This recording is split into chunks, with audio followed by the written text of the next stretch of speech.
Hello! Welcome back to another Classics Cut.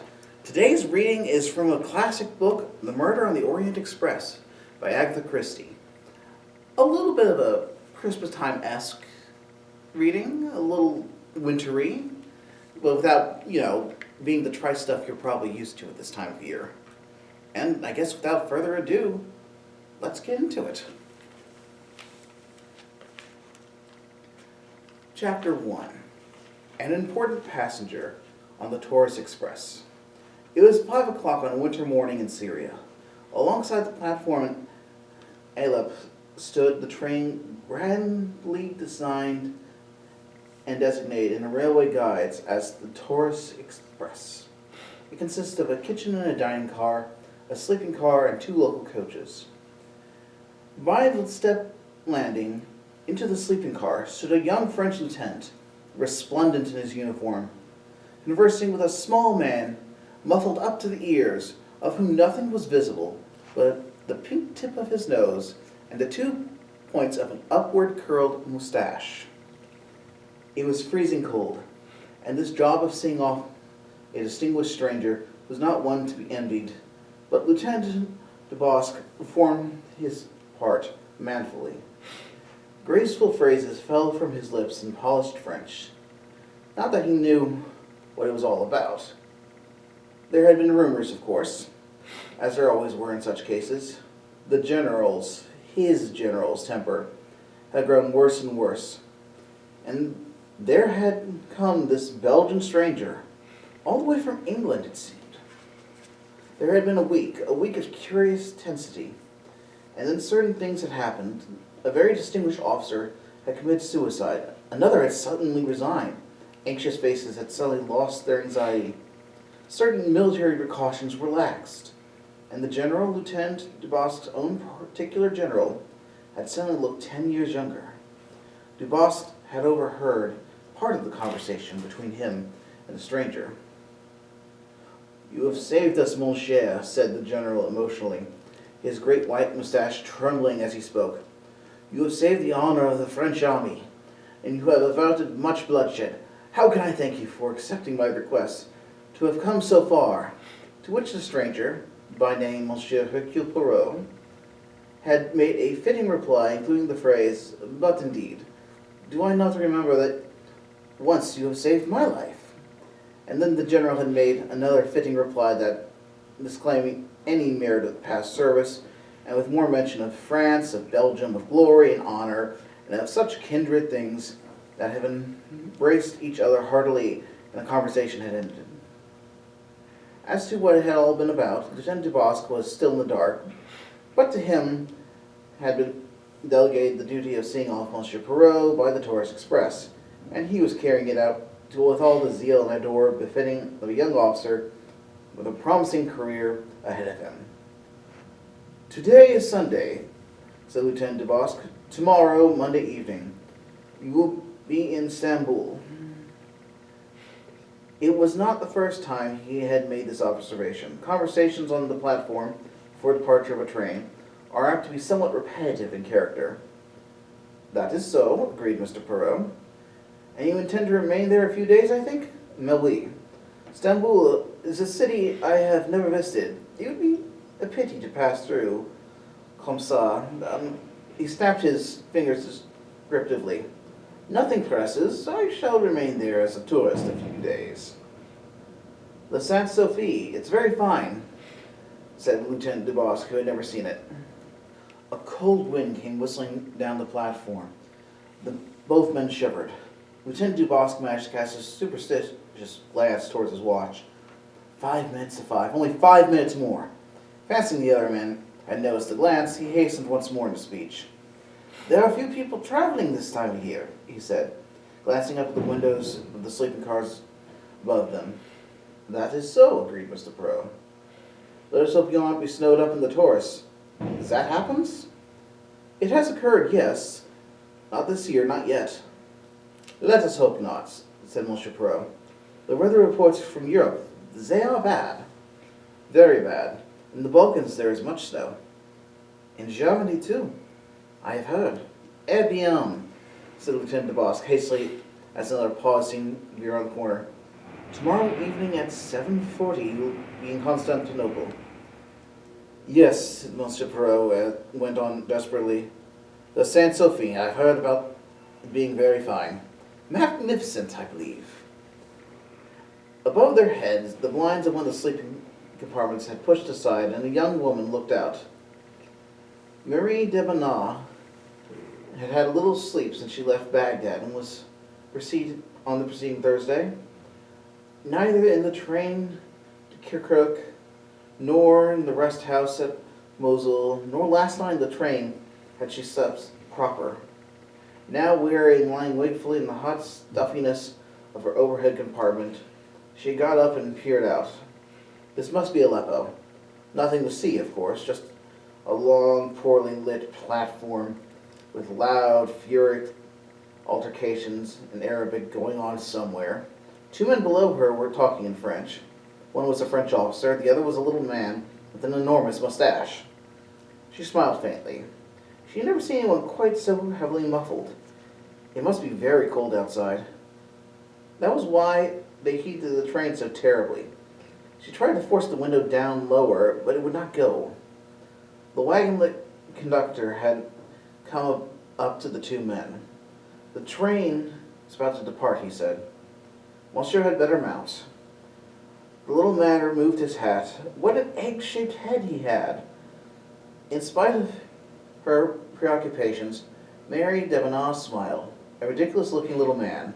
The sort of little man one could never take seriously. Lieutenant Dubosc was saying his parting speech. He had thought it out beforehand and had kept it to the last minute. It was a very beautiful, polished speech. Not to be outdone, Monsieur Perrault replied in kind. And en votre, monsieur, said the wagon-lit conductor, with an air of infinite reluctance. Monsieur Perrault climbed aboard the train. The conductor climbed in after him. Monsieur Perrault waved his hand. Lieutenant Dubosc came to salute. The train, with a terrific jerk, moved slowly forward. Enfin, murmured Mr. Perrault. Brr, said Lieutenant Dubosc, realizing to the full how cold it was. Voila, monsieur. The conductor displayed to Perrault with a dramatic gesture the beauty of his sleeping car compartment, then a neat arrangement of his luggage. The little valet of monsieur, I have it put in here. The outstretched hand was suggestive. Hercule Poirot placed in a folded note. Monsieur. The conductor became brisk and businesslike. I have the tickets of monsieur. I will also take the passport, please. Monsieur breaks his journey in Istanbul, I understand. Monsieur Poirot hinted. There are not many people traveling, I imagine, he said. No, monsieur. I have only two other passengers, both English, a colonel from India and a young English lady from Baghdad. Monsieur requires anything else? Monsieur demanded a small bottle of Perrier. 5 o'clock in the morning is an awkward time to board a train. There were still 2 hours before dawn. Conscious of an inadequate night's sleep and of a delicate mission successfully accomplished, Monsieur Perrault curled up in a corner and fell asleep.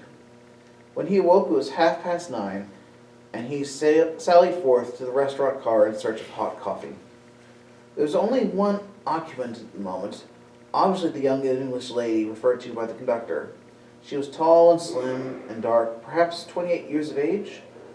There was a kind of cool efficiency in the way she was eating her breakfast, and the way she called to the attendant to bring her more coffee, which spoke of knowledge of the world and of traveling. She wore a dark-colored traveling dress of some thin material, eminently suitable for the heated atmosphere of the train. Monsieur Hercule Poirot, having nothing better to do, amused himself by studying her without appearing to do so. She was, he judged, the kind of young woman who could take care of herself and was perfectly at ease wherever she went. She had poise and efficiency. He rather liked the severe regularity of her features and the delicate pallor of her skin. He liked the burnished black head with its neat waves of hair, and her eyes, cool and personal and gray.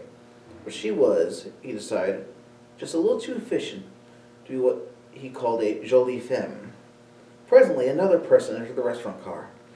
This was a tall man of between 40 and 50, lean of figure, brown of skin with hair grizzled round the temples. The colonel from India, Poirot said to himself. The newcomer gave a little bow to the girl. Good morning, Mrs. Debenham. Good morning, Colonel Arbuthnot. The colonel was standing with a hand on the chair opposite her. Any objections? He asked. Of course not. Sit down. Well, you know breakfast isn't always a chatty meal. I should hope not, but I don't bite. The colonel sat down. Boy, he called in petrifaction. He gave an order for eggs and coffee. His eyes rested for a moment on Hercule Poirot, but they passed on indifferently. Poirot, reading the English mind correctly, knew that he had said to himself, only some damned foreigner. True to their nationality, the English people were not chatty. They exchanged a few brief remarks, and presently the girl rose and went back to her compartment. At lunchtime, other two again shared a table, and again both completely had ignored the third passenger. Their conversation was a little more animated than breakfast. The colonel talked of Punjab and occasionally asked the girl a few questions about Baghdad, where it became clear she had been in a post as a governess.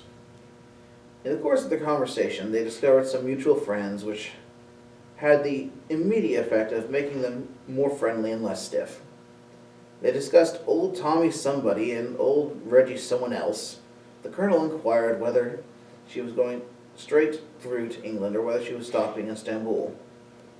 No, I'm going straight on. Isn't that rather a pity? I came out this way 2 years ago and spent 3 days in Istanbul then. Oh, I see. Well, I may say I'm very glad you're going right through, because I am as well. He made a kind of clumsy little bow, flushing a little as he did so. He is susceptible, our colonel, thought Hercule Poirot to himself in some amusement. The train, it is as dangerous as a sea voyage. Miss Debenham said evenly that it would be very nice. Her manner was slightly repressive. The colonel, Hercule Poirot noted, accompanied her back to the compartment. Later they passed through the magnificent scenery of the Taurus. As they looked downward towards the Cilician gate, standing in the corner side by side, a sigh suddenly came from the girl. Poirot was standing near them and heard the murmur. It's so beautiful. I wish... Yes? I wish I could enjoy it. The colonel did not answer. The square line of his jaw seemed a little sterner and grimmer. I wish to heaven you were out of all this, he said. Hush, please, hush. Oh, it's all right. He shot a slightly annoyed glance in Poirot's direction. Then he went on, but I don't like the idea of you being a governess. At the beck and call of tyrannical mothers and tiresome brats. She laughed at just a hint of uncontrol in her sound. Oh, you mustn't think that. The downtrodden governess is quite an exploded myth. I can assure you that's the parents who are afraid of being bullied by me. They said no more. The colonel was, perhaps, ashamed of his outburst. Rather an odd little comedy I had to watch there, said Poirot to himself thoughtfully. He was to remember that later.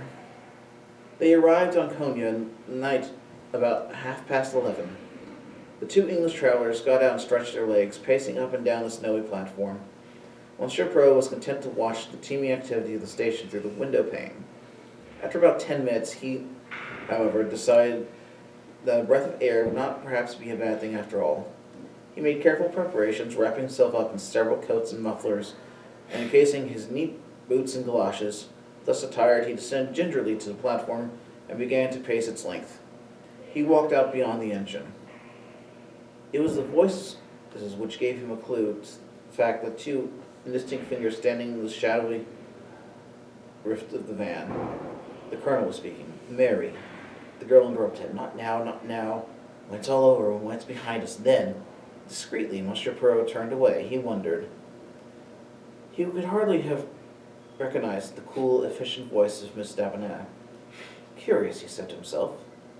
The next day he wondered whether, perhaps, they had quarreled. They spoke little to each other. The girl, he thought, looked anxious. There were dark circles under her eyes. It was about 2:30 in the afternoon when the train came to a halt. Heads were poked out the windows. A little knot of men were clustered by the side of the train line, looking and pointing at something under the dining car.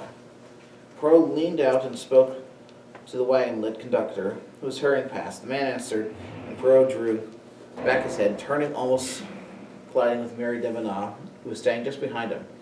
"What's the matter?" she asked breathlessly in French. "Why are they stopping?" "It's nothing, mademoiselle. It is something that has caught fire in the dining car. Nothing serious. It is put out. They are now repairing the damage. There is no danger, I assure you."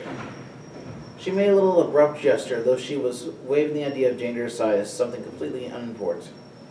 Yes, I understand that. But the time." "The time?" "Yes, will this delay us?" "It is possible, yes," agreed Poirot. "Well, we can't afford to delay. The train's due in at 6:55. And one of us has to cross the Bosphorus to catch the simple Orient Express on the other side at 9 o'clock. If there's an hour or two delay, we shall miss the connection." "It is possible, yes," he admitted. He looked at her curiously. The hand that held the window bar was not quite steady. Her lips, too, were trembling. "Does it matter to you very much, mademoiselle?" he asked. Yes, it does. I must catch that train." She turned away from him and went down the corner to join Colonel.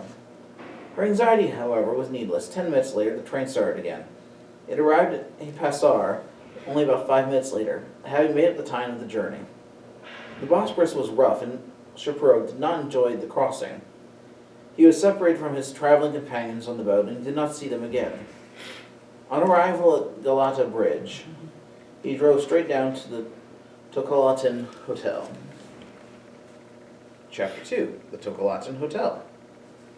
At the Tocolatin, Hercule Poirot asked for a room with a bath. He stepped over the concierge desk to inquire for letters. There were 3 waiting for him at a telegram. His eyebrow rose a little at sight of a telegram, and it was unexpected. He opened it in his usual neat, unhurried fashion. The printed words stood out clearly. "Development you predicted, a Kastner case, has come unexpectedly. Please return immediately." "Voilà, ce qui est en bon moment," muttered Poirot, vexed. He glanced at the clock. "I shall have to go on tonight," he said to the concierge. "And what time does the Simplon Orient leave?" "At 9 o'clock, monsieur." "Can you get me a sleeper?" "Assuredly, monsieur. There is no difficulty this time of year. The trains are almost empty. First class or second?" "First." "Très bien, monsieur. How far are you going?" "To London." "Bien, monsieur. I will have you a ticket to London and reserve your sleeping car accommodations at the Stamboul Cali coach." Poirot glanced at the clock again. It was 10 minutes to 8. "I have time to dine?" "But assuredly, monsieur." The little Belgian nodded. He went over and cancelled his room and crossed the hall to the restaurant. He was giving his order to the waiter. A hand was placed on his shoulder. "Ah, mon vieux, but this isn't an unexpected pleasure," said a voice behind him. The speaker was a short, stout, elderly man, his hair cut en bandes. He was smiling delightedly. Poirot sprang up. "Monsieur Buck!" "Monsieur Poirot!" Monsieur Buck was a Belgian, director of Gapon International de Wagon-Lites, and his acquaintance with the former star of the Belgian police force dated back many years. "You find yourself far from home, mon cher," said Monsieur Buck. "A little affair in Syria." "Ah, and you return home when?" "Tonight." "Splendid. I too. That is to say, I am going as far as Lausanne, where I have affairs." "You travel on the Simplon Orient, I presume?" "Yes. I've just asked them to get me a sleeper. It was my intention to remain here some days, but I've received a telegram recalling me to England on important business." "Ah," sighed Monsieur Buck. "Les affaires, les affaires." "But you were the top tree nowadays, mon vieux." "Some little success I had, perhaps," Hercule Poirot said, trying to look modest, but failed signally. Monsieur Buck laughed. "We will meet later," he said. Hercule Poirot addressed himself to the task of keeping his mustache out of the soup. That difficult task accomplished, he glanced around, and whilst waiting for the next course, there was only about a half-dozen people in the restaurant. And of those half-dozen, there was only 2 that interested Hercule Poirot. These sat at a table not far away, The younger was a likable-looking young man in 30, clearly American. It was, however, not but his companion who attracted the little detective's attention. He was a man of perhaps between 60 and 70. From a little distance he had the bland aspect of a philanthropist. His slightly bald head, his domed forehead, the smiling mouth that displayed a very white set of false teeth, all seemed to speak of benevolent personality. Only the eyes belied this assumption. They were small, deep-set, and crafty. Not only that, as the man, making some remark to his young companion, glanced across the room, his gaze stopped on Poirot for a moment, and just for that second, there was a strange malevolence and unnatural intensity in his glance. Then he rose. "Pay the bill, Hector," he said. His voice was slightly husky in tone. It had a strange, soft, dangerous quality. When Poirot rejoined his friends in the lounge, the other two men were just leaving the hotel. Their luggage was being brought down. The younger was supervising the process. Presently he opened the glass door and said, "Quite ready now, Mr. Ratchet?" The elder man grunted in assent and passed out. "Eh bien," said Poirot. "What do you think of those two?" "They are Americans," said Mr. Book. "Surely they are Americans. I mean, what do you think of their personalities?" "The young man seems quite agreeable." "And the other?" "To tell the truth, my friend, I did not care for him. He produced upon me an unpleasant impression. You?" Hercule Poirot was a moment in replying. "When he passed me in the restaurant," he said at last, "I had a curious impression. It was as though a wild animal, an animal savage, but savage, you understand, had passed me by. And yet he looked altogether most respectable. Précisément, the body, the cage, is everything of the most respectable, but through the bars the wild animal looks out." "You are fanciful, mon vieux," said Monsieur Book. "It may be so, but I could not rid myself of the impression that evil had passed by very close." "That respectable English gentleman?" "That respectable English gentleman." "Well," said Monsieur Book cheerfully, "it may be so. There is much evil in this world." At that moment the door opened and the concierge came towards them. He looked concerned and apologetic. "It is extraordinary, monsieur," he said to Poirot. "There is not one first-class sleeping berth to be had on the train." "Comment?" said Monsieur Brooke. "At this time of year? Without that there was some party of journalists or of politicians?" "I don't know, sir." The concierge, turning to him respectfully, "That's how it is." "Well, well," Monsieur Brooke turned to Poirot. "Have no fear, my friend. I will arrange something. There's always one compartment, the number 16, which is not engaged. The conductor sees to that." He smiled and glanced at the clock. "Come," he said, "it's time we started." At the station, Monsieur Book was greeted with respectful pressment by the brown uniformed wagon-lit conductor. "Good evening, monsieur. Your compartment is the number 1. He called to the porter, and they wheeled the load halfway along the carriage with tin plates proclaimed its destination: Istanbul, Trustees, Calais. "You are full up tonight, I hear?" "It is incredible, monsieur.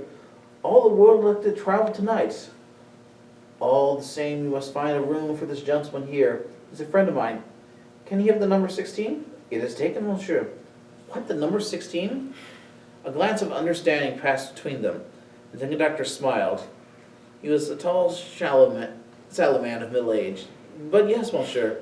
I told you, we are full everywhere." "But what passes itself?" demanded Monsieur Book. "Is there a conference somewhere? Is it a party?" "No, monsieur, it's only chance. It just happened that many people have elected to travel tonight." Monsieur Book made a clicking sound of annoyance. "At Belgrade," he said, "there will be a slip coach from Athens. There will also be the Budapest-Paris coach. We did not reach Belgrade until tomorrow evening. The problem is for tonight. There's no second-class berth free?"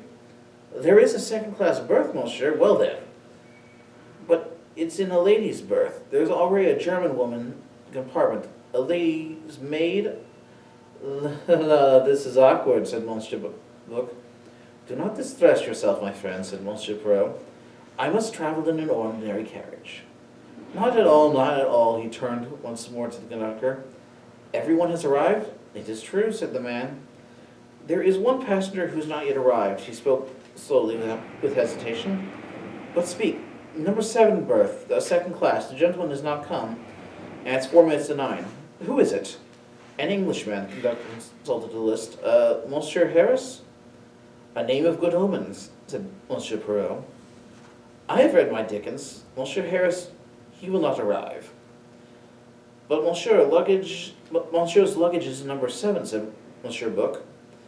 If this Monsieur Harris arrives, and we will tell him that he's a little too late, the berths cannot be retained so long.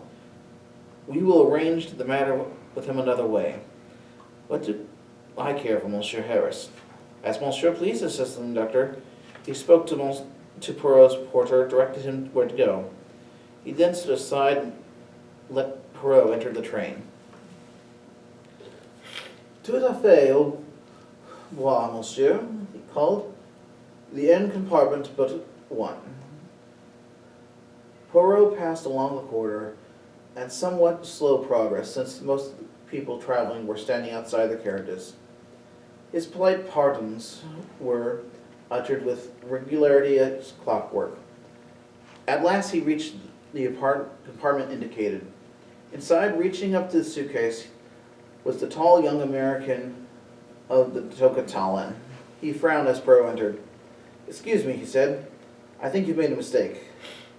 Then laboriously in French, Je crois que vous avez une erreur, Perrault replied in English. You are Mr. Harris? No, my name is McQueen. At the moment, the voice of the wagon, the conductor, spoke from Perrault's shoulder, an apologetic, rather breathless voice. There's no other berth in the train, monsieur. The gentleman has to come here. He was hauling up the corridor window as he spoke and began to lift Perrault's luggage. Perrault noticed the apology in his tone with some amusement. Doubtlessly the man had been promised a good tip if he could keep the compartment for the sole use of the other traveler. However, even the most munificent of tips lose their effect when the director of the company is on board and issues his order. The conductor emerged from the compartment, having swung the suitcase up on the rack. Voila, monsieur. All is arranged. Yours is the upper berth, the number 7. We'll start in 1 minute. He hurried off down the corridor. Perrault re-entered the compartment. A phenomenon I have seldom seen, he said cheerfully. A wagon-lit conductor himself puts up the luggage. It is unheard of. His fellow travelers smiled. He had evidently got over his annoyance, had probably decided that it was no good to take the matter otherwise than philosophically. The train's remarkably full, he said. A whistle blew. There was a long, melancholy cry from the engine. Both men stepped out into the corridor. Outside a voice shouted, En voiture. We're off, said McQueen. But they were not quite off. The whistle blew again. I say, sir, said a young man suddenly, if you'd rather have the lower berth, easier and all that, well, that's all right by me. A likable young fellow. No, protested Perrault. I would not deprive you if that's all right. You are too amiable. Polite protest on both sides. It is for 1 night only, explained Perrault.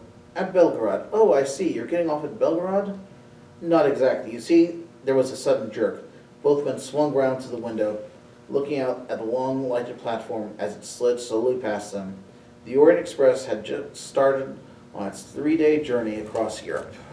Monsieur Hercule Poirot was a little late in entering the luncheon car on the following day.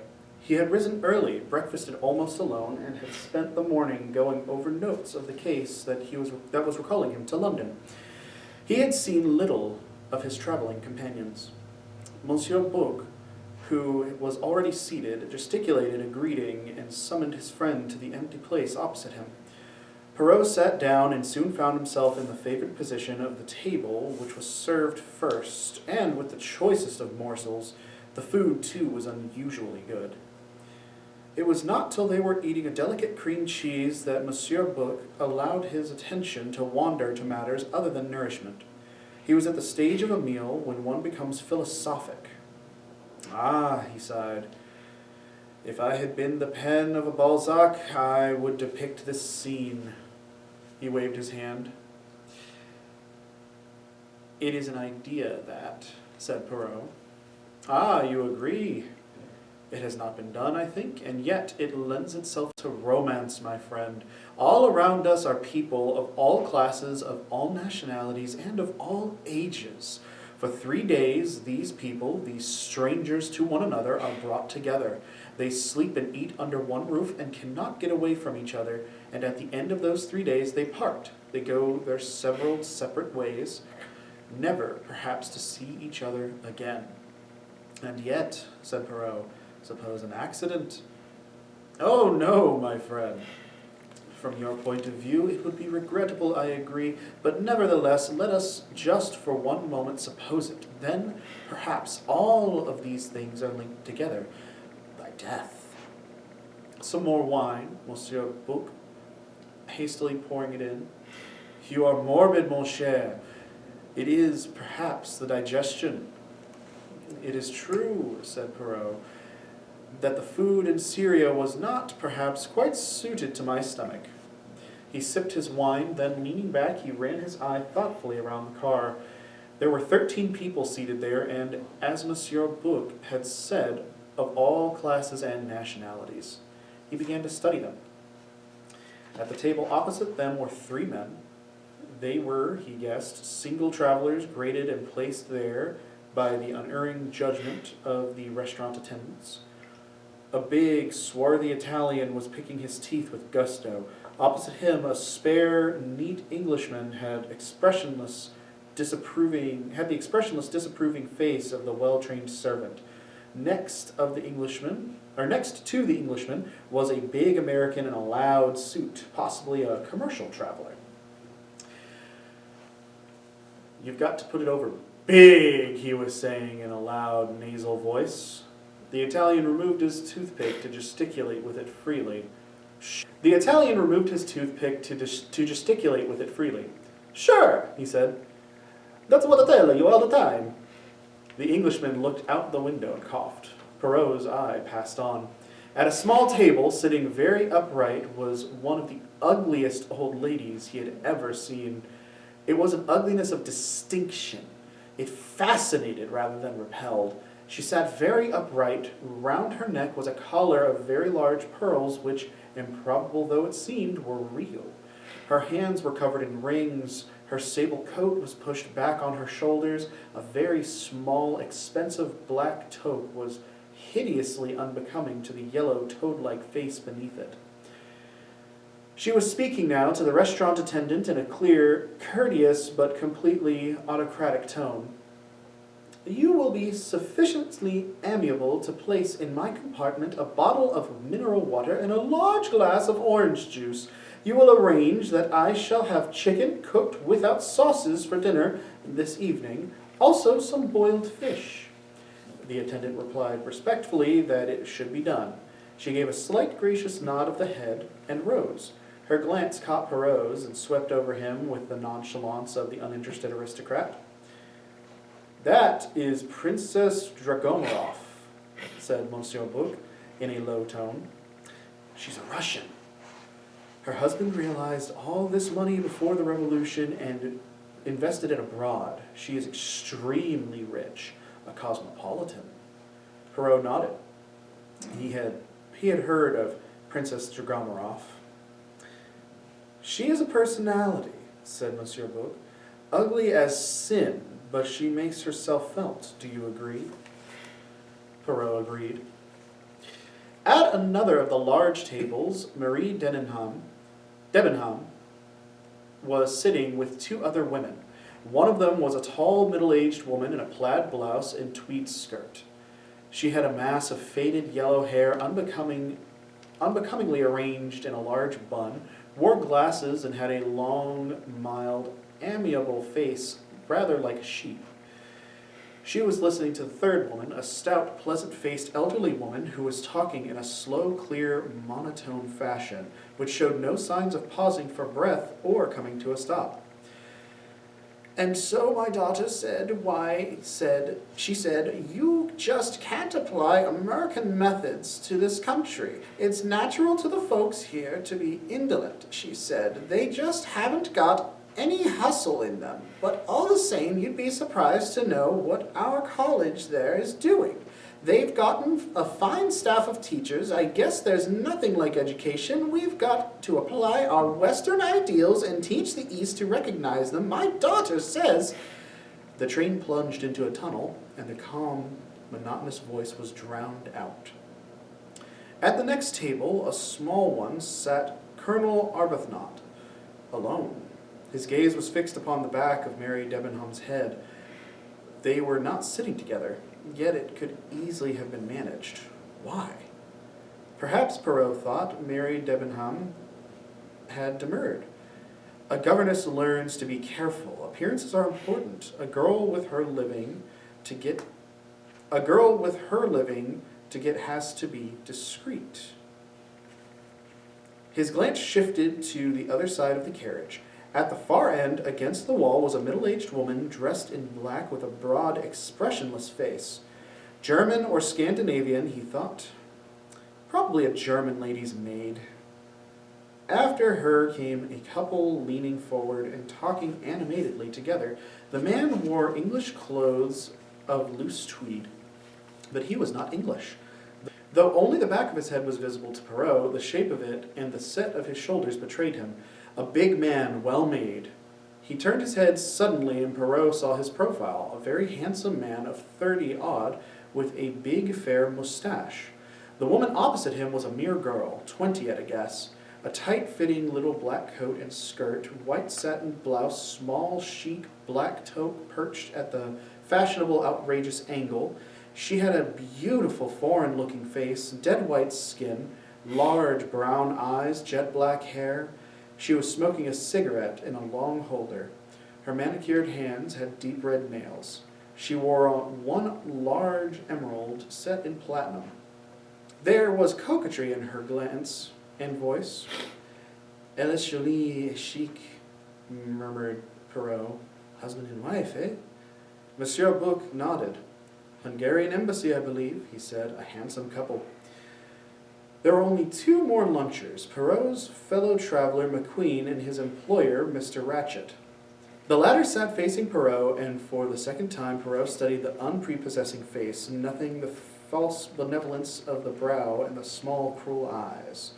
Doubtless, Monsieur Buck saw a change in his friend's expression. "Is that your wild animal in which you look?" he asked. Perrault nodded. As his coffee was brought to him, Monsieur Buck rose to his feet. Having started before Perrault, he had finished some time ago. "I return to my compartment," he said. "Come along presently and converse with me." "With pleasure." Perrault sipped of his coffee and ordered a liqueur. The attendant was passing from table to table with his box of money, accepting payment in bills. The elderly American lady's voice rose shrill and plaintive. "My daughter said to take a book of food tickets and you'll have no trouble at all. Now that isn't so. Seems they have to have a 10% tip, and then there's that bottle of mineral water and a queer sort of water too. They hadn't any Avane or Vichy, which seems queer to me." "It is, they must, how you say, serve the water of the country," explained the sheep-faced lady. "Well, it seems queer to me." She looked distastefully at the heap of small change on the table in front of her.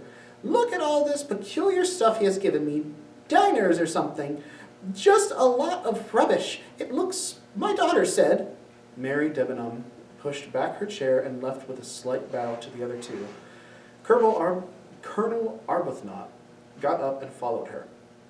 Gathering up her despised money, the American lady followed suit, followed by the lady like a sheep. The Hungarians had already departed, and the restaurant car was empty save for Perrault and Ratchet and McQueen. Ratchet spoke to his companion, who got up and left the car. Then he rose himself, but instead of following McQueen, he dropped unexpectedly into the seat opposite Perrault. Will you oblige me with a light? He said. His voice was soft, faintly nasal. My name's Ratchet. Perrault bowed slightly. He slipped his hand into his pocket and produced a matchbox, which he handed to the other man, who took it, but did not strike a light. I think, he went on, that I have the pleasure of speaking to Monsieur Hercule Poirot. Is that so? Perrault bowed again. You have been correctly informed, monsieur. The detective was conscious of those shrewd eyes summing him up before the other spoke again. In my country, he said, we come to a point quickly, Mr. Poirot. I want you to take on a job for me. Hercule Poirot's eyebrows went up a trifle. My clientele, monsieur, is limited nowadays. I undertake very few cases. Why, naturally, I understand that. But this, Mr. Poirot, means big money. He repeated again in his soft, persuasive voice, big money. Hercule Poirot was silent for a minute or two, and then he said, what is it you wish for me to do for you, Monsieur Ratchet? Mr. Poirot, I am a rich man, a very rich man. Men in that position have enemies, and I have an enemy. Only one enemy? Just what do you mean by that question? Asked Ratchet sharply. Monsieur, in my experience, when a man in a position to have, as you say, enemies, then it does not usually revolve itself into only one enemy. Ratchet seemed relieved by Poirot's answer, and then he said, why, yes, I appreciate that point.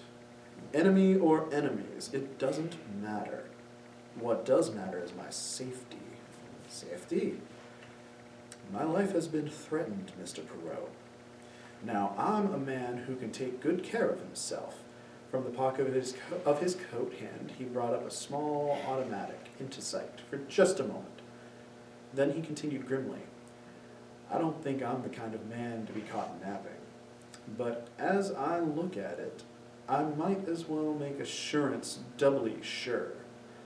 I fancy that you're a man for my money, Mr. Poirot, and remember, big money.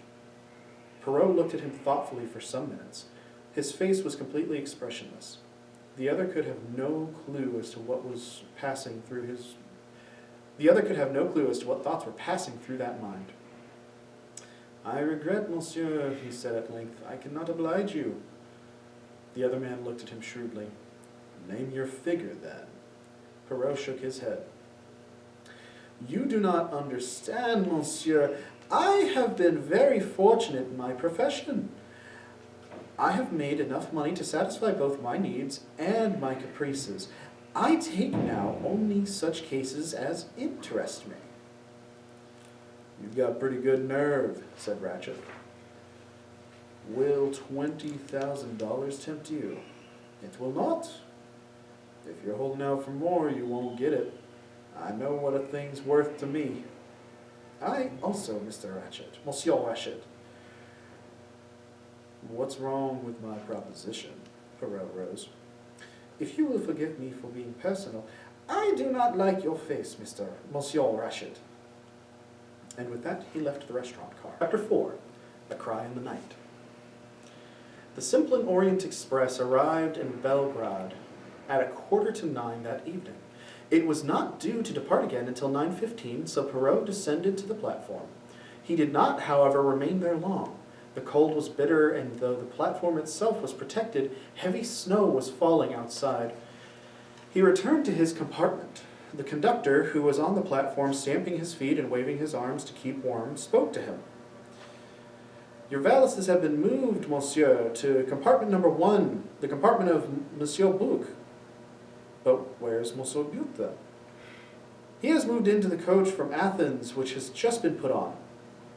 Poirot went in search of his friend, Monsieur Bouc, waved his protestations aside. Monsieur Bouc waved his protestations aside. It is nothing, It is more convenient like this. You are going through to England, so it is better that you should stay in through the coach to Calais. Me, I am very well here. It is most peaceful. This coach is empty, save for myself and one little Greek doctor. Ha! My friend, what a night! They say there has not been so much snow for years. Let us hope we shall not be held up. I am not too happy about it, I can tell you. At 9:15 punctually, the train pulled out of the station, and shortly thereafterwards Perrault got up, said goodnight to his friend, and made his way along the corridor back to his coach, where he was in front of the next dining car. On this, the second day of the journey, barriers were breaking down. Colonel Arbuthnot was standing at the door of his compartment talking to McQueen, and McQueen broke off something he was saying when he saw Perrault. He looked very surprised. "Why?" he cried. "I thought you'd left us. You said you were getting off at Belgrade." "You misunderstood me," said Perrault, smiling. "I remember now the train starting from Stamboul was just as we were talking about it. But, man, your baggage, it's gone." "Oh, it has been moved to another compartment, that is all." "Oh, I see." He resumed his conversation with Arbuthnot, and Perrault passed on down to the corridor. 2 doors down from his compartment, the elderly American lady, Miss Hubbard, was standing, talking to the sheep-like lady who was a Swede. Mrs. Hubbard was pressing a magazine on the other. "No, I do take it, my dear," she said. "I've got plenty other things to read. Isn't the cold just something frightful?" She nodded amicably to Perrault. "You are most kind," said the Swedish lady. "Not at all. I hope you'll sleep well and that your head will be better in the morning." "It is the cold only. I make now myself a cup of tea." "Have you got some aspirin? Are you sure now?" "I've got plenty." "Well, okay, good night then, dear." She turned to Perrault conversationally as the other woman departed. "Poor creature, she's a Swede. As far as I can make out, she's kind of a missionary, teaching a new one. A nice creature, but she doesn't talk much English. She was most interested in what I told her about my daughter." Perrault by now knew all about Mrs. Hubbard's daughter. Everyone on the train who could understand English knew everything about Mrs. Hubbard's daughter. How she and her husband were on the staff of the big American college in Smyrna, and how this is Mrs. Hubbard's first journey to the East, and what she thought of the Turks, and their slipshod ways, and the condition of their roads. The door next to them opened, and the thin, pale manservant stepped out. Inside, Perrault caught a glimpse of Mr. Ratchet, sitting up in bed. He saw Perrault, and his face changed, darkening with anger, and the door shut behind him. Mrs. Hubbard drew Perrault to the side. "You know, I'm dead scared of that man. Oh, not the valet, the other, his master. Master, indeed. There's something wrong about that man. My daughter always says I'm very intuitive. When Mama gets a hunch, she's dead right, and that's what my daughter says, and I've got a hunch about that man. He's next door to me, and I don't like it. I put my grips against the communicating door last night. I thought I heard him trying the handle. Do you know, I shouldn't be surprised if that man turns out to be a murderer. One of the train robbers you read about. I dare say I'm foolish, but there it is. I'm downright scared of that man. My daughter says that I'd have an easy journey, but somehow I don't feel happy about it. It may be foolish, but I feel anything might happen. Anything at all. And how that nice young fellow can bear to be his secretary, I can't think." Colonel Arbuthnot and McQueen were coming towards them down the corridor. "Come into my carriage," McQueen was saying. "It isn't made up for the night yet, Now, what I want to get right about your policy in India is this." The men passed and went down the corridor to McQueen's carriage. Mrs. Hubbard said goodnight to Perrault. "I guess I'll go right to bed then, and read. Good night." "Good night, madam." Perrault passed into his compartment, which was next to the one beyond Ratchet's. He undressed and got into bed, read for about half an hour, and then turned out the light. He awoke some hours later, and awoke with a start. He knew what it was that had wakened him, a loud groan, almost a cry, somewhere close at hand, and at the same moment the ting of a bell sounded sharply. Perrault sat up and switched on the light. He noticed that the train was at a standstill, presumably at a station. That cry had startled him. He remembered that it was Ratchet who had the next compartment. He got out of bed and opened the door just like... He got out of bed and opened the door just as the wagon-lit conductor was hurrying along the corridor and knocked on Ratchet's door. Perrault kept his door open a crack and watched. The conductor tapped a second time, and a bell rang, and a light showed over another door farther down. The conductor glanced over his shoulder. At the same moment, a voice from within the next door compartment called out, "Seigneurin, je me suis trompé." "Bien, monsieur." The conductor scurried off again to knock at the door where the light was showing. Perrault returned to bed, his mind relieved, and switched off the light. He glanced at his watch. It was just 23 minutes to 1. Chapter 5. The Crime. He found it difficult to go to sleep at once. For one thing, he missed the motion of the train. If it was a station outside, it was curiously quiet. By contrast, the noises on the train seemed unusually loud. He could hear Ratchet moving about next door, a click as he pulled down the wash basin, the sound of the tap running, a splashing noise, and then another click as the basin shut to again. Footsteps passed up the corridor outside, the shuffling footsteps of someone in bedroom slippers. Hercule Poirot lay awake staring at the ceiling. Why was the station outside so silent? His throat felt dry. He had forgotten to ask for his usual bottle of mineral water. He looked at his watch again, just after 1:15. He would ring for the conductor and ask for some mineral water. His finger went out to the bell, but he paused as in the stillness he heard a ting. The man couldn't answer every bell at once. Ting, ting, ting. It sounded again and again. Where was the man? Somebody was getting impatient. Ting! Whoever it was keeping a finger solidly on the push button. Suddenly, with a rush, his footsteps echoing up the aisle, the man came. He knocked at a door not far from Poirot's own. There came voices, the conductor's, deferential, apologetic, and a woman's, insistent and voluble. "Mrs. Hubbard!"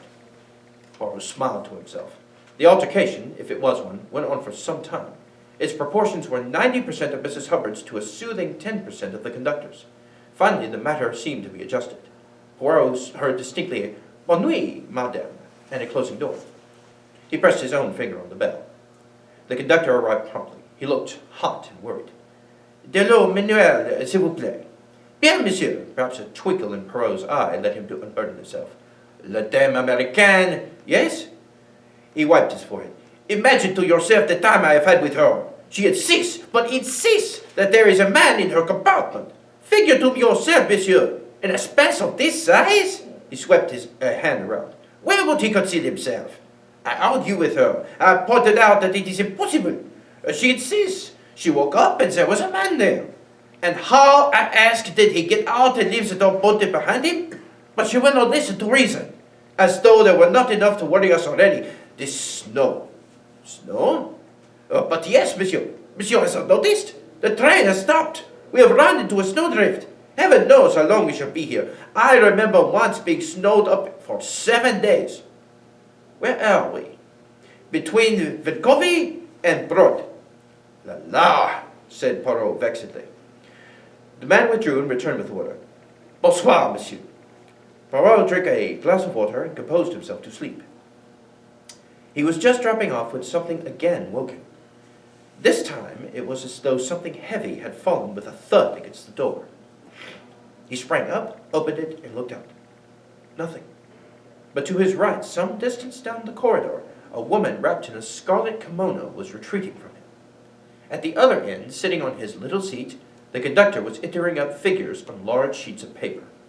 Everything was deathly quiet. "Decidedly, I suffer from the nerves," said Poirot, and retired to bed again. This time, he slept until morning. When he awoke, the train was still at a standstill. He raised a blind and looked out. Heavy blanks of snow surrounded the train. He glanced at his watch and saw that it was past 9 o'clock. At 10:15, neat, spruce, and dandified as ever, he made his way to the restaurant car, where a chorus of woe was going on. Any barriers there might have been between the passengers had now quite broken down. All were united by a common misfortune. Mrs. Hubbard was loudest in her lamentations. My daughter said it would be the easiest way in the world. Just sit in the train until I got to Paris. And now we may be here for days and days, she wailed. And now my boat sails day after tomorrow. How am I to catch it now? Why, I can't even wire to cancel my passage. I'm just too mad to talk about it. The Italian said that he had urgent business himself in Milan. The large American said that was too bad, ma'am, and soothingly expressed a hope that the train might make up time.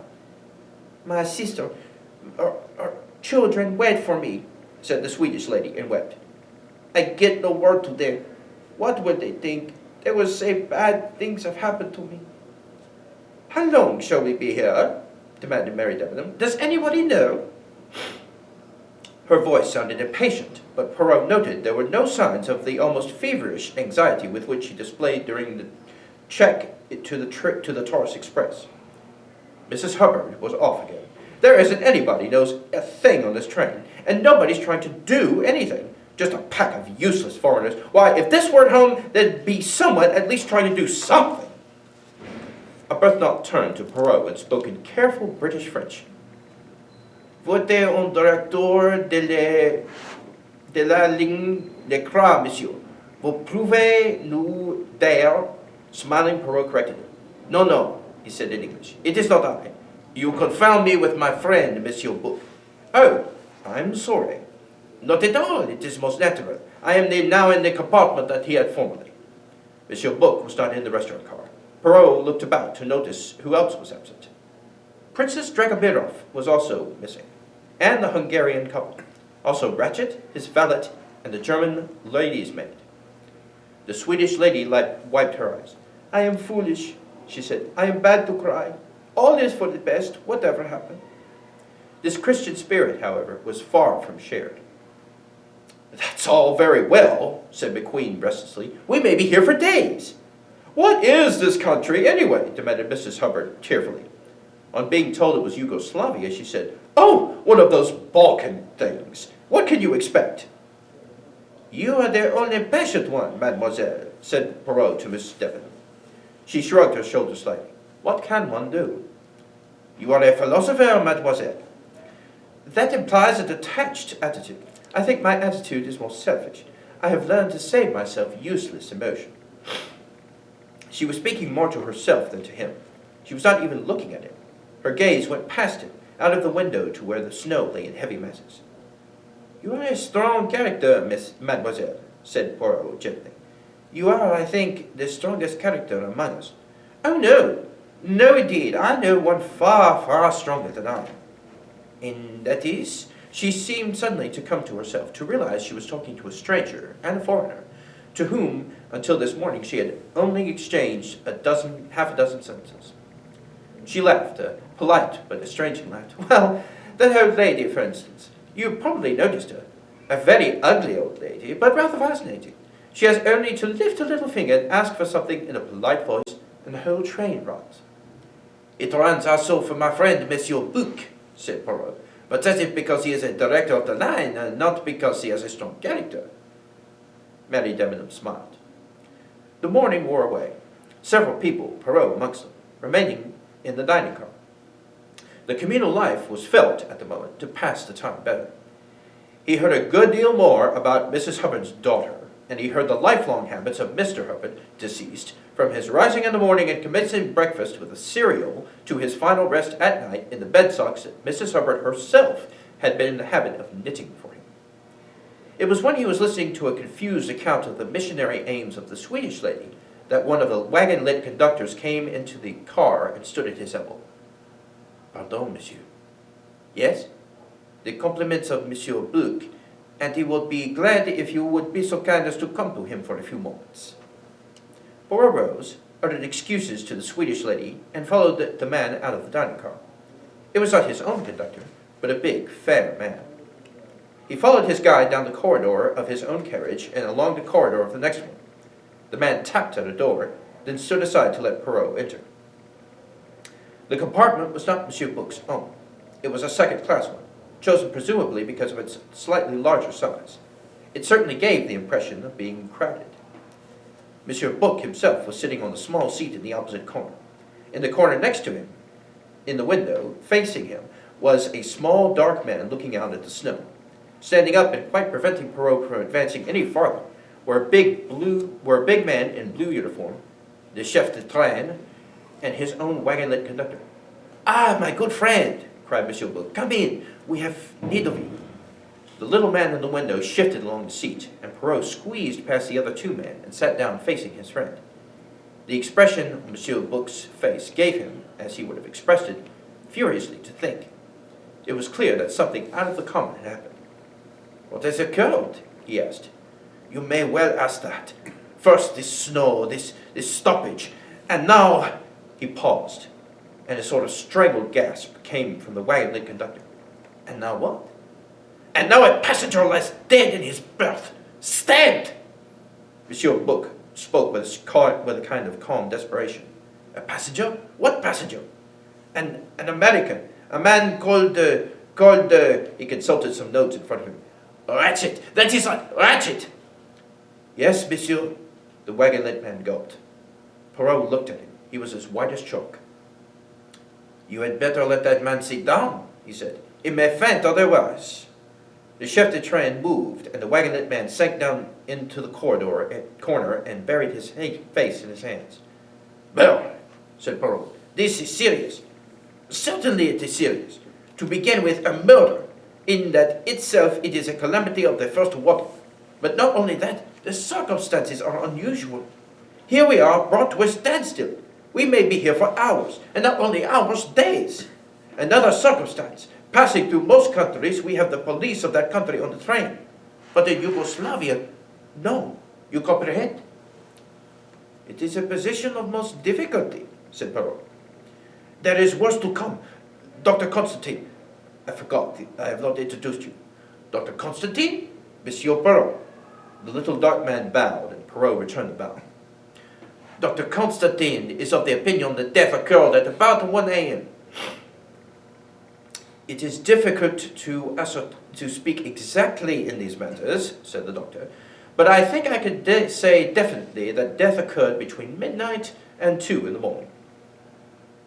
"When was this Monsieur Ratchet last seen alive?" asked Perrault. "He was known to have been alive at about 20 minutes to 1 when he spoke to the conductor," said Monsieur Book. "That is quite correct," said Perrault. "I myself heard what passed. This is the last thing known?" "Yes." Perrault turned to the doctor, who continued. "The window of Monsieur Ratchet's compartment was found wide open, leading one to suppose that the murderer escaped that way. But in my opinion, that open window is a blind.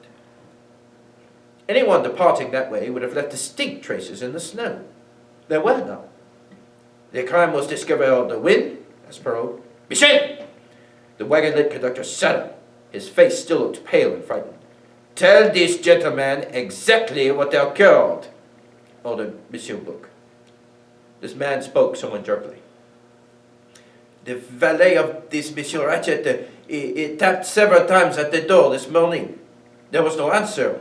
Then, half an hour ago, the restaurant car attendant came. He wanted to know if Monsieur was taking déjeuner. It was 11 o'clock, you comprehend. I opened the door for him with my key, but there is a 10-2, and that is fashion. There is no answer, and it is still in there, and cold, but cold. With the window open and so drifting in, I thought the gentleman had a defeat, perhaps.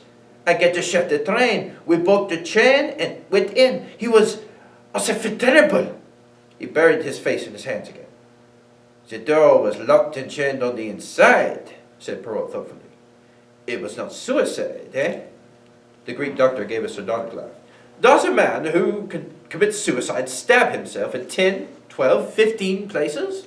he asked. Perrault's eyes opened. "That is great ferocity," he said. "It is a woman," said the chef de train, speaking for the first time. "Depend on it, it was a woman. Only a woman would stab like that." Dr. Constantine screwed up his face thoughtfully. "She must have been a very strong woman," he said. "It is not my desire to speak technically, that is only confusing, but I can assure you that 1 or 2 of the blows were delivered with such force as to drive them through hard belts of bone and muscle." It was clearly not a scientific crime, said Poirot. It was most unscientific, returned Dr. Constantine. The blows seem to have been delivered haphazard and at random. Some have glanced off, doing hardly any damage. It was as though somebody had shut his eyes and then, in a frenzy, struck blindly again and again. C'est sans forme, said the chef de train again. Women are like that. When they are enraged, they have great strength. He nodded so sagely that everyone suspected a personal experience of his own. I have perhaps something to contribute to your store of knowledge, said Poirot. Monsieur Ratchet spoke to me yesterday. He told me, as far as I was able to understand him, that he was in danger of his life. Bumped off? That is the American expression, is it not?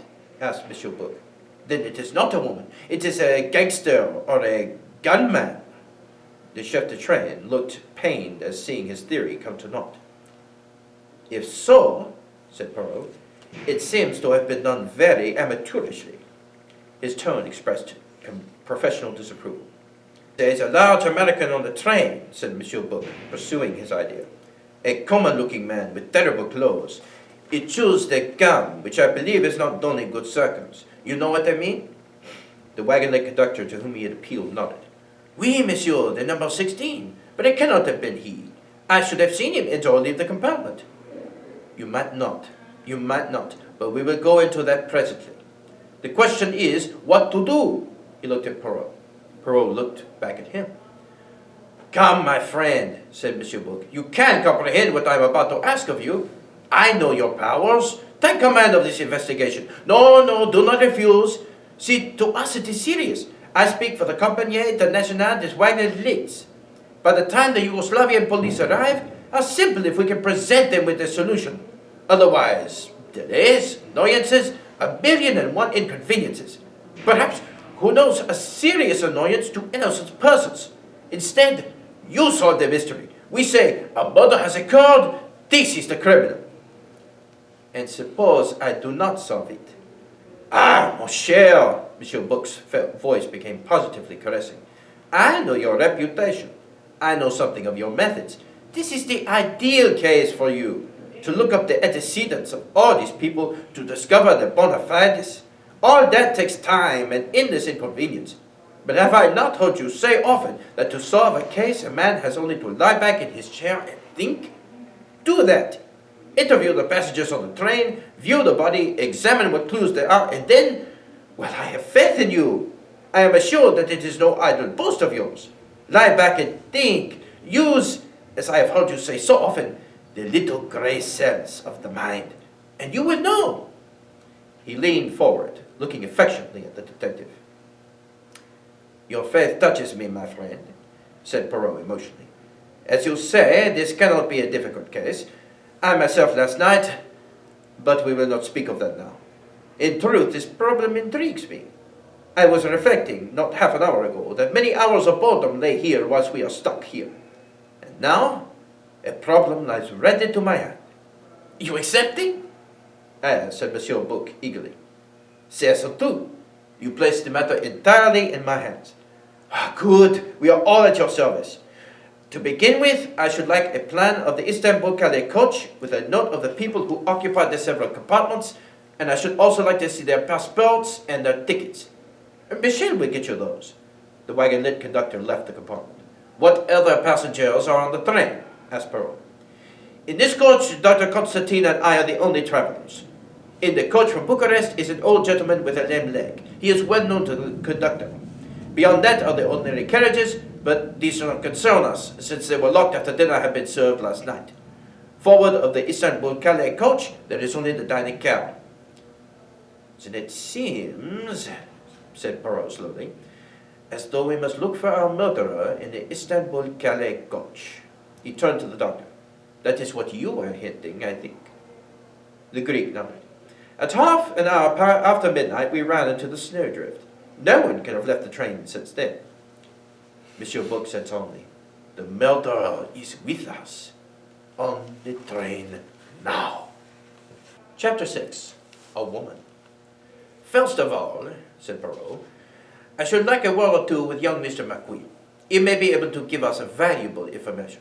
Certainly, said Monsieur Book. He turned to the chef de train. Get Mr. McQueen to come here. The chef de train left the carriage. The conductor returned with a bundle of passports and tickets. Monsieur Book took them from him. Thank you, monsieur. It would be best now, I think, if you were to go back to your post. We will take your evidence formally later. Very good, monsieur, said Michel, and in his turn left the carriage. After we have seen young McQueen, said Poirot, perhaps monsieur le docteur will come to me to the dead man's carriage. Certainly. After we have finished there, but at this moment the chef de train returned with Hector McQueen. Monsieur Book rose. We are a little cramped here, he said pleasantly. Take my seat, Mr. McQueen. Mr. Poirot will sit opposite you, so. He turned to the chef de train. Clear all of the people out of the restaurant car, he said, and let it be left free for Mr. Poirot. You will conduct your interviews there, monsieur? It would be the most convenient, yes, agreed Poirot. McQueen had stood looking from one to the other, not quite following the rapid flow of French.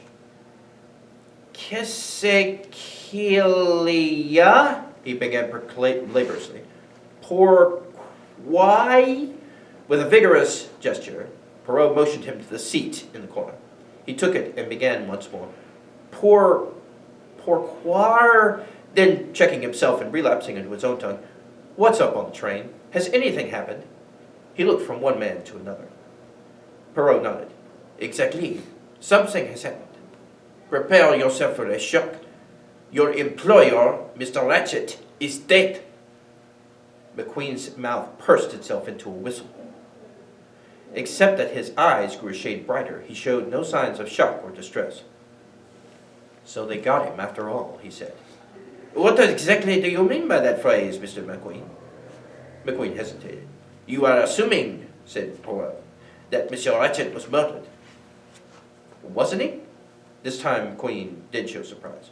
Why, yes, he said slowly. That's just what I did think. Do you mean he just died in his sleep? Why, the old man was as tough as tough. He stopped, at a loss for a simile. No, said Poirot. Your assumption was quite correct. Monsieur Ratchet was murdered, stabbed. But I should like to know why you are so sure it was murder, and not just death. McQueen hesitated. I must get this clear, he said. Who exactly are you, and where do you come in? I represent the Compagnie Internationale de Wagelit. Poirot paused and then added, I'm a detective. My name is Hercule Poirot. If he expected an effect, he did not get one. McQueen said merely, oh yes, and waited for him to go on. You know the name, perhaps? Why, it does seem kind of familiar. Only I always thought it was a woman's dressmaker. Hercule Poirot looked at him with distaste. It is incredible, he said. What's incredible? Nothing. Let us advance with the matter in hand. I want you to tell me, Mr. McQueen, all that you know about the dead man. You are not related to him? No. I was his secretary. For how long have you held that post? Just over a year. Please tell me all the information you can. Well, I met Mr. Ratchet just over a year ago when I was in Persia. Poirot interrupted. What were you doing there? I had come over from New York to look into an oil concession. I don't suppose you want to hear all about that. My friends and I had been let in rather badly over it. Mr. Ratchet was in the same hotel. He had just had a row with his secretary. He offered me the job, and I took it. I was at a loose end and glad to find a well-paid job ready-made, as it were. En Sicily, we've traveled about. Mr. Ratchet wanted to see the world. He was hampered by knowing no languages. I acted more as courier than as his secretary. It was a pleasant life. Now tell me as much as you can about your employer. The young man shrugged his shoulders. A perplexed expression passed over his face. That's not so easy. What was his full name? Samuel Edward Ratchet. He was an American citizen? Yes. What part of America did he come from? I don't know. Well, tell me what you do know. The actual truth is, Mr. Poirot, that I know nothing at all. Mr. Ratchet never spoke of himself or his life in America. Why do you think that was? I don't know. I imagine that he might be ashamed of his beginnings.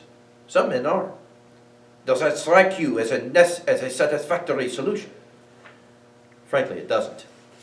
Has he any relatives? He never mentioned any. Perrault pressed the point.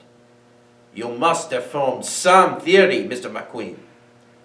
Well, yes, I did. For one thing, I don't believe Ratchet was his real name. I think he left America definitely in order to escape someone or something. I think he was successful until a few weeks ago. And then he began to get letters, threatening letters. Did you see them? Yes, it was my business to attend to his correspondence. The first letter came a fortnight ago. Were these letters destroyed? No, I think I've got a couple still in my files. One I know Ratchet tore up in a rage. Shall I get them for you? If you would be so good. McQueen left the compartment. He returned a few minutes later and laid down 2 sheets of rather dirty notebook paper before Perrault. The first letter ran as follows. Thought you'd double-cross us and get away with it, did you? Not on your life. We're out to get you, Ratchet, and we will get you. There was no signature. With no comment beyond raised eyebrows, Perrault picked up the second letter. We're going to take you for a ride, Ratchet. Sometime soon. We're going to get you. See? Perrault laid the letter down. This style is monotonous, he said. More so than the handwriting. McQueen stared at him. You would not observe, said Perrault pleasantly. It requires the eye of one used to such things. This letter was not written by one person, Mr. McQueen. 2 or more persons wrote it, each writing 1 letter of a word at a time. Also, the letters are printed. That makes the task of identifying the handwriting much more difficult. He paused and then said, Did you know that Mr. Ratchet had applied for me to help him? To you?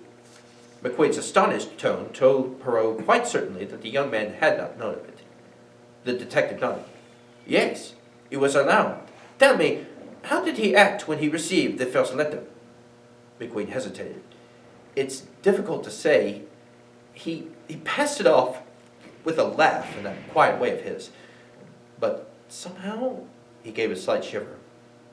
I felt that there was a good deal going on underneath the quietness. Perrault nodded. Then he asked an unexpected question. Mr. McQueen, will you tell me, quite honestly, exactly how you regarded your employer? Did you like him? Hector McQueen took a moment or two before replying. No, he said at last, I did not. Why? I can't exactly say. He was always quite pleasant in his manner. He paused and then said, I'll tell you the truth, Mr. Perrault. I disliked and distrusted him. He was, I am sure, a cruel and dangerous man. I must admit, though, that I have no reasons to advance for my opinion. Thank you, Mr. McQueen. One further question. When did you last see Mr. Ratchet alive? Last evening, about, he thought for a minute, 10 o'clock. 10 o'clock, I should say. I went into his compartment to take down some memoranda from him. On what subject? Some tiles and antique pottery that he bought in Persia. What had been delivered was not what he had purchased. There has been a long, vexatious correspondence on the subject. And that was the last time Mr. Ratchet was seen alive? Yes, I suppose so. Do you know when Mr. Ratchet received the last threatening letter? On the morning of the day we left Constantinople. There is one more question I must ask you, Mr. McQueen. Were you on good terms with your employer? The young man's eyes twinkled suddenly. This is where I'm supposed to go all goose-fleshy down the back. In the words of a bestseller, you've nothing on me. Ratchet and I were on perfectly good terms. Perhaps, Mr. McQueen, you will give me your full name and your address in America. McQueen gave his full name, Hector Willard McQueen, and an address in New York. Perrault leaned back against the cushions. That is all for the present, Mr. McQueen, he said. I should be obliged if you would keep the matter of Mr. Ratchet's death to yourself for a little time. His valet, Masterman, will have to know. He probably knows already, said Perrault dryly. If so, try to get him to hold his tongue. That oughtn't to be difficult. He's a Britisher, and, as he calls it, keeps to himself. He has a low opinion of Americans, and no opinion at all of any other nationality. Thank you, Mr. McQueen. The American left the carriage. Well, demanded Monsieur Book, you believe what he says, this young man? He seems honest and straightforward. He did not pretend to any affection for his employer, as he probably would have done had he been involved in any way. It is true, Monsieur Ratchet did not tell him that he had tried to enlist my services and failed, but I do not think that that is really a suspicious circumstance. I fancy Mr. Ratchet was a gentleman who kept his own counsel on every possible occasion. So you pronounce at least one person innocent of the crime, said Monsieur Book jovially. Perrault cast on him a look of reproach. Me? I suspect everybody until the last minute, he said. All the same, I must admit that I cannot see this sober, long-headed McQueen losing his head and stabbing his victim 12 or 14 times. It is not in accord with his psychology, not at all. No, said Monsieur Book thoughtfully. This is the act of a man driven almost crazy with a frenzied hate. It suggests rather the Latin temperament. Or else it suggests, as our friend the chef de train insisted, a woman. Followed by Dr. Constantine, Perrault made his way to the next coach and the compartment occupied by the murdered man. The conductor came and unlocked the door for them with his key. The two men passed inside. Perrault turned inquiringly to his companion. How much has been disarranged in this compartment? Nothing has been touched. I was careful not to move the body in making my examination. Perrault nodded. He looked around him. The first thing that struck the senses was the intense cold. The window had been pushed down as far as it would go, and the blinds had been drawn up. Observed Mr. Perrault. The other smiled appreciatively. I did not like to close it, he said. Perrault examined the window carefully. You are right, he announced. Nobody left the carriage this way. Possibly the open window was intended to suggest the fact, but if so, the snow has defeated the murderer's object. He examined the frame of the window carefully. Taking a small case from the pocket, he blew a little powder over it. No fingerprints at all, he said. That means it has been wiped. Well, if there had been fingerprints, it would have told us very little. They would have been those of Mr. Ratchet or his valet or the conductor, and criminals do not make mistakes of this kind nowadays. That being so, he added cheerfully, we might as well shut the window. Positively it is cold storage in here. He suited the action to the word and then turned his attention for the first time to the motionless figure lying on the bunk. Ratchet lay on his back. His pajama jacket, stained with rusty patches, had been unbuttoned and thrown back. I had to see if the nature of his wounds, you see, explained the doctor. Perrault nodded. He bent over the body, and finally he straightened himself with a slight grimace. It is not pretty, he said. Someone must have stood there and stabbed him again and again and again. How many wounds are there exactly? I make it 12. 1 or 2 so slight to be practically scratches. On the other hand, at least 3 would be capable of causing death. Something in the doctor's tone caught Perrault's attention. He looked at the man sharply. The little Greek was staring down at the body with a puzzled frown. Something strikes you as odd, does it not? He asked gently. Speak, my friend. There is something that puzzles you? You are right, acknowledged the other. And what is it? You see, these 2 wounds, here and here, he pointed, they are deep. Each cut must have severed blood vessels, and yet the edges do not gape. They have not bled as one would have expected, which suggests that the man was already dead. Some little time dead. When they were delivered, of course. But surely that's absurd. It would seem so, said Perrault thoughtfully, unless our murderer figured to himself that he had not accomplished his job properly and came back to make quite sure. But that is manifestly absurd. Anything else? Well, just one thing. And that? You see this wound here, under the right arm, near the right shoulder? Take this pencil of mine. Could you deliver such a blow? Perrault raised his hand. Precisamente, he said. I see. With the right hand, it is exceedingly difficult, almost impossible. One would have to strike backhanded, as it were. But if the blow were struck with the left hand, exactly, Monsieur Perrault, that blow was almost certainly struck with the left hand. So that our murderer is left-handed? No. It is more difficult than that, is it not? As you say, Monsieur Perrault, some of these other blows were just obviously right-handed. Two people. We are back to two people again, murmured the detective. He asked abruptly, was the electric light on? It is difficult to say. You see, it is turned off by the conductor every morning at about 10 o'clock. The switches will tell us, said Perrault. He examined the switch on the top of the light and also the rollback headlight. The former was turned off, but the latter, it was closed. Eh bien, he said thoughtfully. We have here a hypothesis of the first and second murderer, and the great Shakespeare would put it. The first murderer stabbed his victim and left the compartment, turning off the light.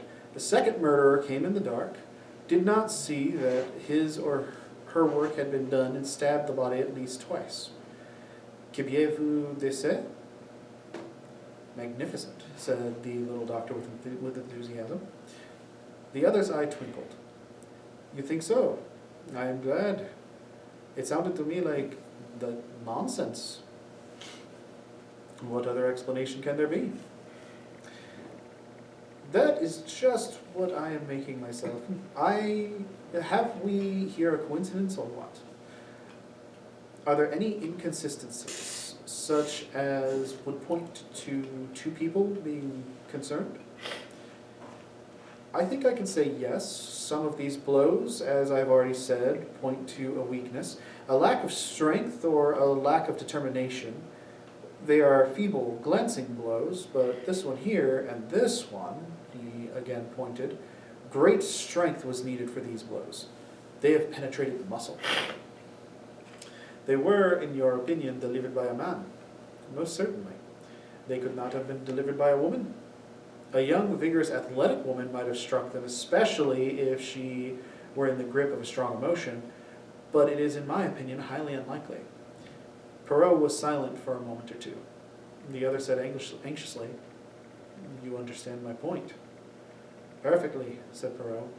The matter begins to clear itself up wonderfully. The murderer was a man of great strength. He was feeble. It was a woman. It was a right-handed person. It was a left-handed person. He spoke with just sudden anger. And the victim, and does he do all of this? Does he cry out? Does he struggle? Does he defend himself? He slipped his hand under the pillow and drew out the automatic pistol, which Ratchet had shown him the day before. Fully loaded, you see, he said. They looked around them. Ratchet's day clothing was hanging from the hooks on the walls. On the small table formed by the lid of the washing basin were various objects. False teeth in a glass of water, another glass empty, a bottle of mineral water, a large flask, and an ashtray containing the butt of a cigar, and some charred fragments of paper, also 2 burnt matches. The doctor picked up the empty glass and sniffed it. Here is the explanation of the victim's inertia, he said quietly. Drugged? Yes. Perrault nodded. He picked up 2 matches and scrutinized them carefully. You have a clue then? Demanded the little doctor eagerly. Those 2 matches are of different shape, said Perrault. One is flatter than the other, you see. It's the kind you get on a train, said the doctor, in paper covers. Perrault was feeling the pockets of Ratchet's clothing. Presently, he pulled out a box of matches. He compared them carefully. The rounder one is a match struck by Mr. Ratchet, he said. Let us see if he also had a flatter kind. But a further search showed no other matches. Perrault's eyes were darting about the compartment. They were bright and sharp like a bird's. One felt nothing could escape their scrutiny. With a little exclamation, he bent and picked up something from the floor. It was a small square cambric, very dainty. Our friend, the chef de train, was right. There's a woman concerned in this. And most conveniently, she leaves her handkerchief behind, said Perrault. Exactly as it happens in the books and on the films, and to make things even easier for us, it is marked with an initial. What a stroke of luck for us, exclaimed the doctor. Is it not? Said Perrault. Something in his tone surprised the doctor, but before he could ask for elucidation, Perrault made another dive onto the floor. This time he held out in the palm of his hand a pipe cleaner. It is perhaps the property of Mr. Ratchet, suggested the doctor. There is no pipe in any of his pockets, and no tobacco pouch. Then it is a clue. Oh, decidedly. And again, dropped most conveniently. A masculine clue this time, you note. One cannot complain having no clues in this case. There are clues here in abundance, by the way. What have you done with the weapon? There was no sign of any weapon. The murderer must have taken it with him. I wonder why, mused Perrault. Ah, the doctor had been delicately exploring the pajama pockets of the dead man. I overlooked this, he said. I unbuttoned the jacket and threw it straight back. From the breast pocket he pulled a golden watch. The case was dented savagely, and the hands pointed to 1:15.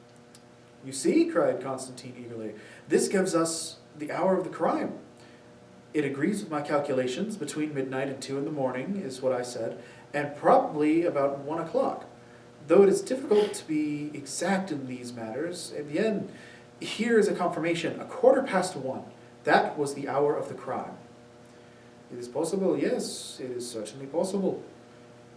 The doctor looked at him curiously.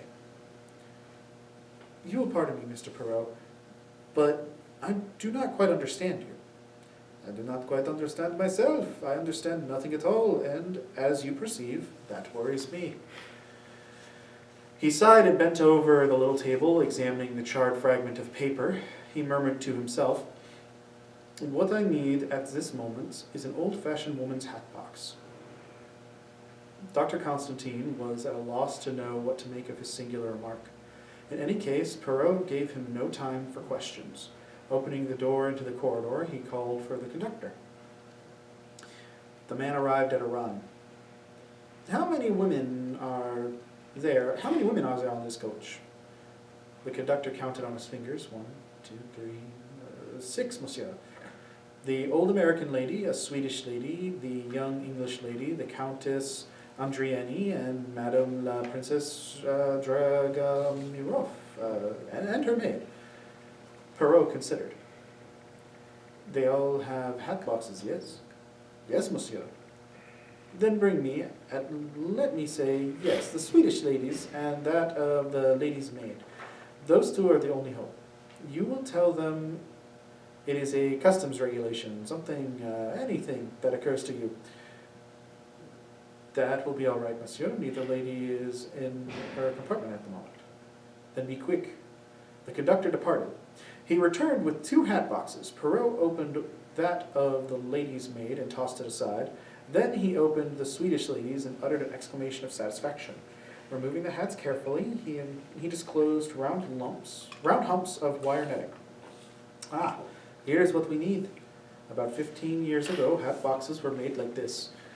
You skewered through the hat with a hat pin on the hump of the wire netting. As he spoke, he was skillfully removing 2 of the attachments. Then he repacked the hat box and told the conductor to return them to where they belonged.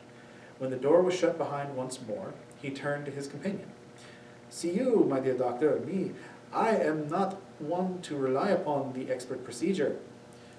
It is the psychology I seek, not the fingerprint or the cigarette ash. But in this case, I would welcome a little scientific assistance. This compartment is full of clues, but I can be sure that those clues are really what they seem to be. I do not quite understand you, Mr. Perrault. Well, to give you an example, we find a woman's handkerchief. Did a woman drop it? Or did a man committing the crime say to himself, I will make this look like a woman's crime. I will stab my enemy an unnecessary number of times, making some of the blows feeble and ineffective, and then I will drop this handkerchief where no one can miss it. That is one possibility. Then there is another. Did a woman kill him and she deliberately drop a pipe cleaner to make it look like a man's work?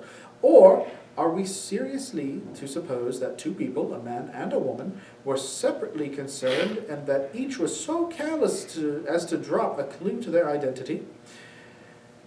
It is a little too much of a coincidence, that. But where does the hat box come in? Asked the doctor. I am coming to that. As I say, these clues, the watch stopped at 1:15, the handkerchief, the pipe cleaner, they may be genuine or they may be fake. As to that, I cannot yet tell. But there is one clue here which I do believe, though again I may be wrong, has not been faked. I mean this flat match, Monsieur le Docteur. I believe that that match was used by the murderer, not by Mr. Ratchet. It was used to burn an incriminating piece of paper of some kind, possibly a note. If so, there was something in that note, of some mistake, some error, that left possible clues to the assailant. I am going to endeavor to resurrect what that something was. He went out of the compartment and returned a few moments later with a small spirit stove and a pair of curling tongs. I use them for mustaches, he said, referring to the latter. The doctor watched him with great interest. He flattened out the 2 lumps of wire and with great care wriggled the charred scrap of paper onto one of them. He clamped the other on top of it and then, holding both pieces together with the tongs, held the whole thing over the flame of the spirit lamp. It is a very makeshift affair, this, he said over his shoulder.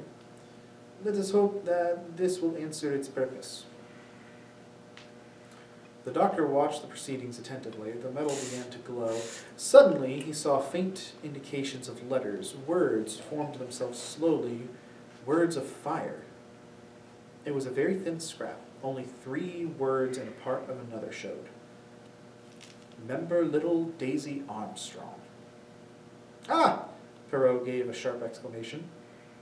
It tells you something? Asked the doctor. Perrault's eyes were shining. He laid down the tongs carefully. Yes, he said. I know the dead man's real name. I know why he had to leave America. What was his name? Cassetti. Cassetti? Constantine knitted his brows. It brings back to me something, some years ago. I cannot remember. It was a case in America, was it not? Yes, said Perrault, a case in America. Further than Perrault was not disposed to be communicative. He looked round him as he went on. We will go into all that presently. Let us first make sure that we have seen all there is to see here. Quickly and deftly he once more through the pockets of the dead man's clothes, but found nothing there of interest. He tried the communicating door which led through the next compartment, but it was bolted on the other side. There is one thing I do not understand, said Dr. Constantine. If the murderer did not escape through the window, and if this communicating door was bolted on the other side, and if the door into the corridor was not only locked on the inside but chained, then how did the murderer leave the compartment? That is what the audience says when a person bound hand and foot is shut in a cabinet and disappears. You mean, exclaimed Perrault, that if the murderer intended us to believe that he escaped by way of the window, he would have naturally made it appear that the other 2 exits were impossible. Like the disappearing person in the cabinet, it is a trick. It is our business to find out how the trick is done. He locked the communicating door on the other side. In case, he said, the excellent Mrs. Hubbard should take it into her head to acquire first-hand details of the crime to write to her daughter. He looked round once more. There's nothing more to do here, I think. Let us join Monsieur Bouc. Chapter 8, The Armstrong Kidnapping Case. They found Monsieur Bouc finishing an omelet. I thought it best to have lunch served immediately in the restaurant car, he said. Afterwards it will be cleared and Monsieur Perrault can conduct his examination of the passengers there. In the meantime, I have ordered them to bring us three some food here. An excellent idea, said Perrault. None of the men were hungry, and the meal was soon eaten. But not till they were sipping coffee did Monsieur Bouc mention the subject that was occupying all their minds. "Eh bien?" he asked. "Eh bien, I have discovered the identity of the victim. I know why it is imperative that he should leave America." "Who was he?" "Do you remember reading of the Armstrong baby? This man who murdered little Daisy Armstrong, Cassetti?" "I recall now, a shocking affair, though I cannot remember the details. Colonel Armstrong was an Englishman, a Victorian Cross recipient. He was half American, his mother having been the daughter of W.K. Vanderholt, a Wall Street millionaire. He married the daughter of Linda Arden, the famous and most tragic American actress of her day. They lived in America and had one child, a girl whom they idolized. When she was 3 years old, she was kidnapped, and impossibly high sum demanded as the price of her return. I will not weary you with the intricacies that followed. I will come to the moment when, after the parents had paid over the enormous sum of $200,000, the child's dead body was discovered. It had been dead for at least a fortnight. Public indignation rose to a fever point, and there was worse to follow. Mrs. Armstrong was expecting another baby. Following the shock of the discovery, she gave birth prematurely to a dead child and herself died. Her heartbroken husband shot himself." "Mon Dieu! What a tragedy. I remember now," said Monsieur Bouc. "There was also another death, if I remember correctly, right?" "Oui, an unfortunate French or Swiss nursemaid. The police were convinced that she had some knowledge of the crime. They refused to believe her hysterical denials. Finally, in a fit of despair, the poor girl threw herself from a window and was killed. It was proved afterwards she had been absolutely innocent of any complicity in the crime." "It's not a good thing to think of," said Monsieur Bouc. "About 6 months later, this Cassetti man was arrested as head of a gang who had kidnapped the child. They had used the same methods as in the past. If the police seemed likely to get on the trail, they killed their prisoners, hid the bodies, and continued to extract as much money as possible once the crime was discovered. Now, I will make this clear to you, my friend. Cassetti was the man, but by means of the enormous wealth he had piled, and owing to the secret hold he had over various persons, he was acquitted on some technical inaccuracy. Notwithstanding, he would have been lynched by the populace had he not been clever enough to give them this slip. It is now clear to me what happened. He changed his name and left America. Since then, he has been a gentleman of leisure, traveling abroad and living on his retoons." "Ah, caramel!" Monsieur Bouc's tone was redolent with heartfelt disgust. "I cannot regret he is dead, not at all. I agree with you. Tout de même, it is not necessary that he should be killed on the Orient Express. There are other places." Perrault smiled a little. He realized that Monsieur Bouc was biased in that matter. "The question we now have to ask ourselves is this," he said. "Is this murder the work done of some rival gang whom Cassetti had double-crossed in the past?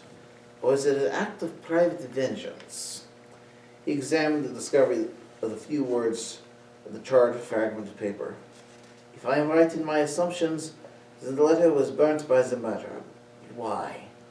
Because it mentions the name Armstrong, which is the clue to the mystery. Are there any members of the Armstrong family living? That, unfortunately, I do not know. I think I remember reading a younger sister of Mrs. Armstrong."